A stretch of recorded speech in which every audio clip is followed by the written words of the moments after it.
지옥에서 온 판사 3화의 주요 내용은 다음과 같습니다. 한다온은 자신의 부모를 직접 죽인 것이 아니라 자신이 원인 제공을 해서 부모가 죽었다고 오해하고 있었던 것으로 보입니다. 어린 시절 집에 돌아와 부모님이 살해된 모습을 목격한 다온은 이 사건으로 인해 심각한 트라우마를 겪고 있었습니다. 하지만 그녀는 사람을 죽인 진범이 아니었기 때문에 바엘은 지상으로 내려와 자신의 실수를 인정하고 유스티티아에게 한다온에게 내린 처벌을 정정하라고 합니다. 그 결과 한다온은 다시 살아나게 되고 벌로 유스티티아는 추가로 10명의 더 나쁜 범죄자들을 지옥으로 보내야만 합니다. 이 과정에서 시청자들은 한다온이 너무 빨리 죽었기에 이런 반전이 예상되었다며 웃음을 짓기도 합니다. 한편 정의원은 아들 정태규와 함께 재개발 사업을 추진 중이지만 유스티티아 강빛나가 살고 있는 빌라만 동의를 하지 않아 애를 먹고 있습니다.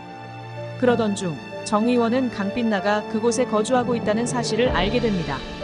다시 살아난 한다온은 자신의 상황이 혼란스럽고 이 모든 것이 이해되지 않아 강빛나를 찾아갑니다. 강빛나는 자신이 지옥에서 온 악마라고 밝히고 한다온은 절반쯤 그 말을 믿는 듯 보입니다. 누군가 자신을 악마라고 소개한다면 얼마나 믿을 수 있을까요? 이후 새로운 사건이 발생합니다. 일가족 중 아버지만 물에 빠져 죽고 어머니와 아들은 살아남았습니다.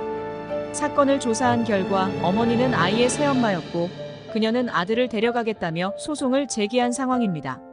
하지만 할머니는 손주를 자신이 키우겠다며 맞서고 있습니다. 많은 사람들은 할머니가 억지를 부리는 것처럼 보이지만 그녀는 끌려나가면서도 새엄마가 전 남편을 죽이고 아파트를 받았으며 이번에는 자신의 아들도 죽여 보험금을 타려는 것이라고 외칩니다. 이 이야기에 강빛나의 눈빛이 반짝입니다. 배지영이라는 새엄마를 만난 강빛나는 그녀의 연기가 매우 완벽하다는 것을 느낍니다. 하지만 사건의 진실을 파헤치기 위해 강빛나는 한다온과 함께 할머니를 다시 찾아갑니다. 강빛나는 할머니가 아이의 보험금을 노린다고 생각했지만 아이는 모든 사실을 털어놓습니다. 배지영은 완전한 계모였으며 아이를 학대하고 끔찍한 일들을 저질렀던 것입니다.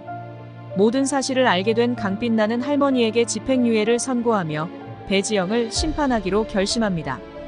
이 장면에서 강빛나는 비록 악마지만 정의감이 넘치는 판사로서의 면모를 보여줍니다.